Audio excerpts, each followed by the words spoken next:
On October 22, 1966, most of Tallahassee's population were at a football game at the North Florida Fair, one of the city's most popular annual events. Given the lack of entertainment and the town's small size, such occasions emptied the streets and homes in the bustling town. Norma Jeanette Sims, aged 17, had been providing babysitting services for a family attending the Florida State football game. When the game ended and the family returned, she returned home, but no one was there to welcome her. What happened next is still a mystery 57 years later, and a brutal one at that.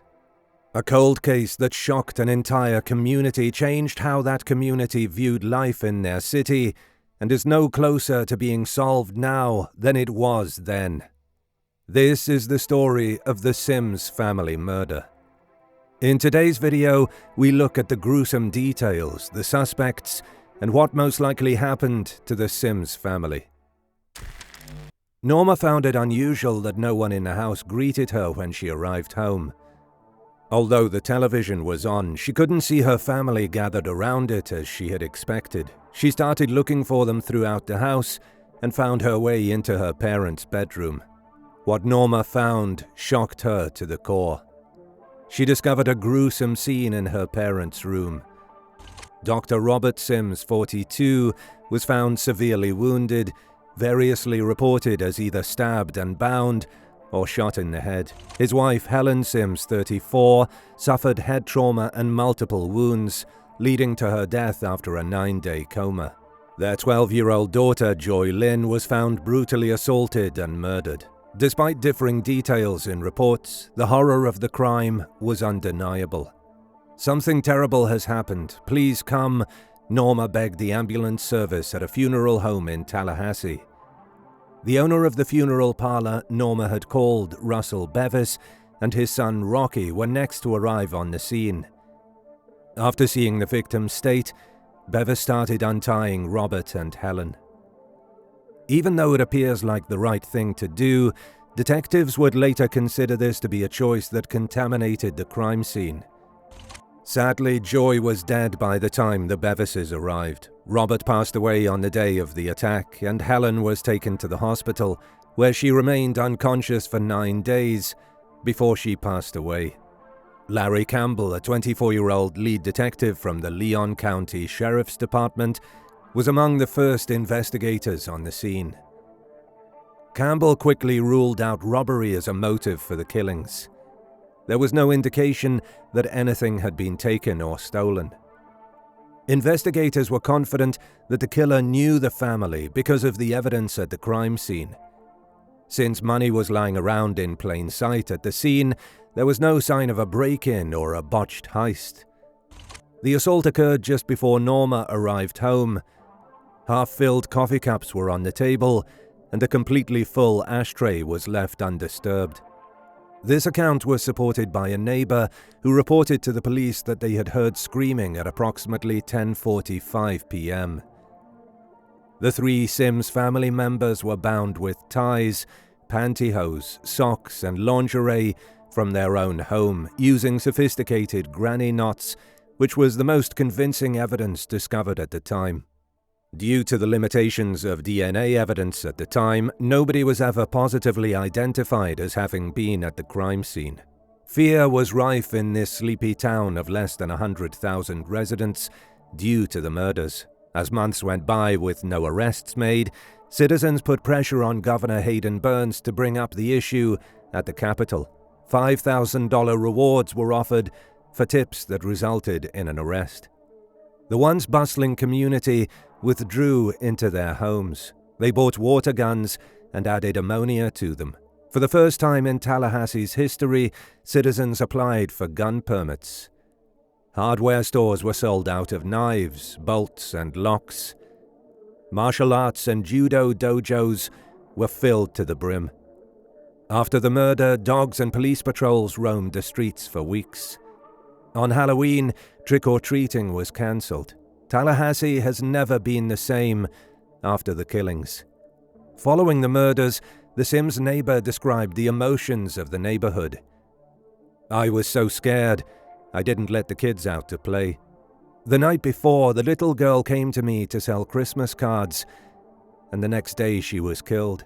She described how the Sims were well liked by the neighborhood and how their tragedy stunned and affected everyone in it. After Joy was killed, a neighborhood mother remembered how distraught her daughter was and insisted on constant room inspections. Several years after the murder, the homes on the street were unsellable.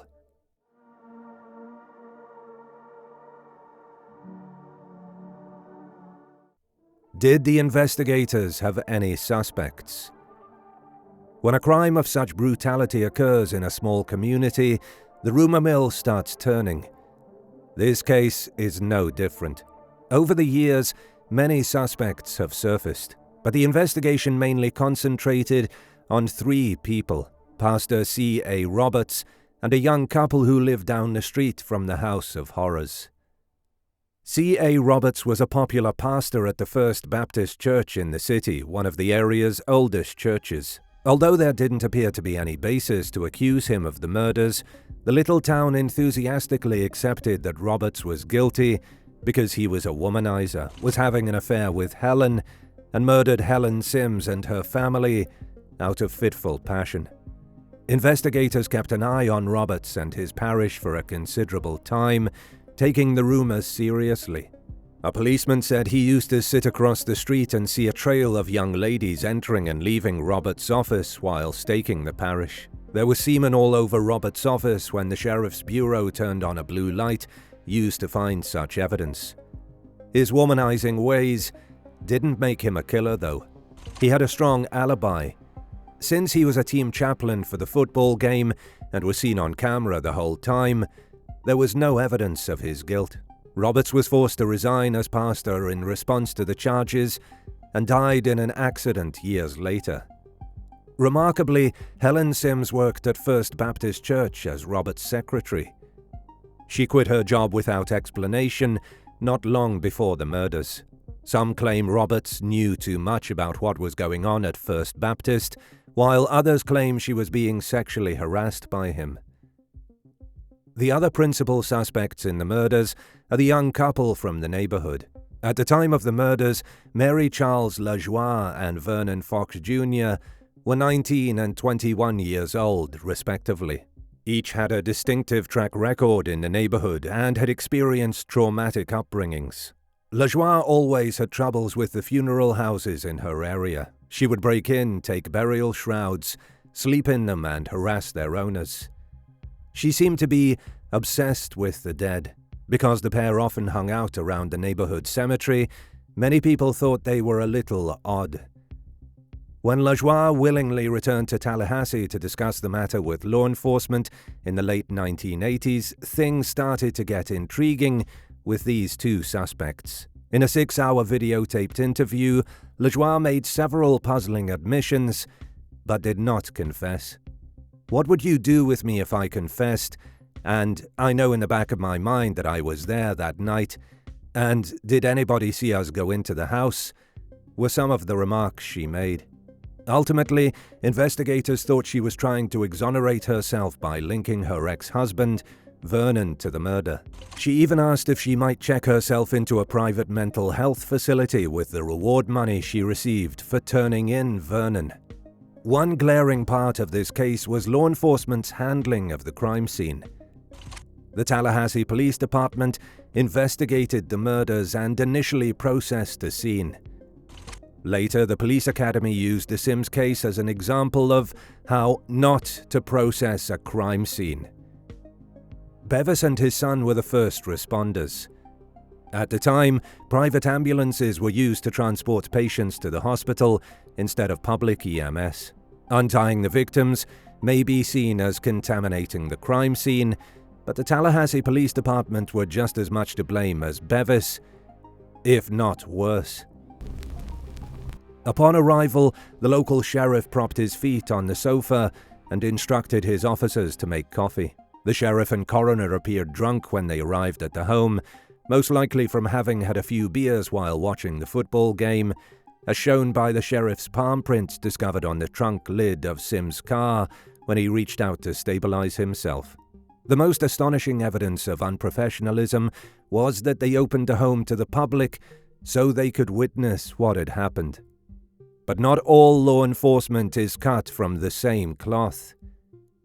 Upon arrival, the men from the Florida Sheriff's Bureau removed everyone, including the local sheriff, from the home and safeguarded the area. These were skilled police officers who took more than 12 hours to process the crime scene. So, what most likely happened in the Sims family murder? Was it the work of a spree killer or an organized killer or killers, suggesting that the family was killed for a specific reason? The best way to decide who it was must be made using the evidence available, or lack of it. The Sims family murders were not the handiwork of a person or persons who decided to kill on a whim. The way in which the crime scene was left by the killer or killers supports this assumption. 5 or 6 complex knots, which would have required time and skill to tie, were made with items in the home, not leaving any traceable evidence from an outside location. Blood traces were found in the hall bathroom sink trap, suggesting that the murderers took their time to clean up. The fact that there were no bloody fingerprints shows that the murderers had thought through and planned the crime by wearing gloves or sanitizing the crime scene. The side yard's crushed plants prove that the murderer, or at least one of them, sat and watched the home. This may have taken place over a few days. During the assault, not a single item of furniture was displaced, indicating that there was more than one killer, as controlling 3 hysterical victims on your own is virtually impossible. The killers would know that the neighborhood would be quiet, as many people had gone to the football game or had it blaring on their televisions.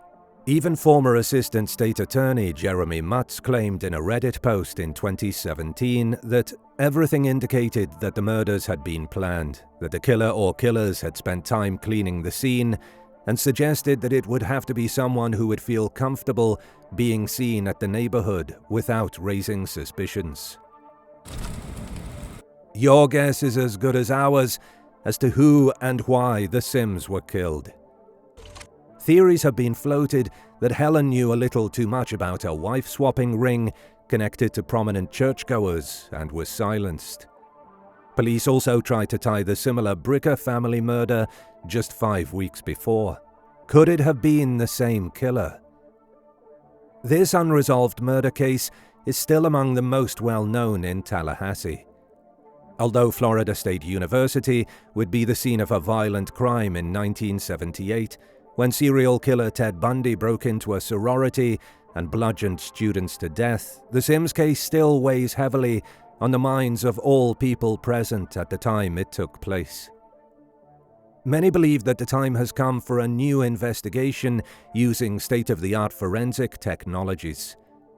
Thanks to a documentary produced by FSU students in 2015 and 2016, some progress was made, but the case remains unsolved. If you love our content and want to support the channel, feel free to check our web shop where you can find exclusive true crime merch brought to you by Bad Things.